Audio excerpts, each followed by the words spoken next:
जी अर्ज की है कि मैं एक द्यों पुछया चन कोलों किसे 3वीं ईद कराई आई।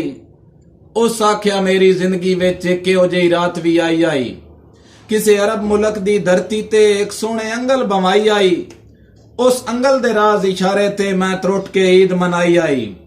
अर्ज की है कि तेरी वक्ती संगत दे आसरे ते चा मुल्क दे बारे गया। 3 नफिया नाल रजाई रखिया जल्ली आप खिसारे गया। ते हासे कमले रेत दे अरे थे गत्ती दर्द चबारे गया। आए कचता समझी हीरा रखिया है असी भोले च मारे गया। ते वंग वंग दे कच जंग दा सच्चे गो सोने दे विच मड़ियां नहीं। पैड़े प्यार दा पैड़ा तोहफा है कह होर दी वीणी चढ़ियां नहीं। ते साडी राज अखीरली फरमाइश है आशक दे सकदे तड़ियां नहीं।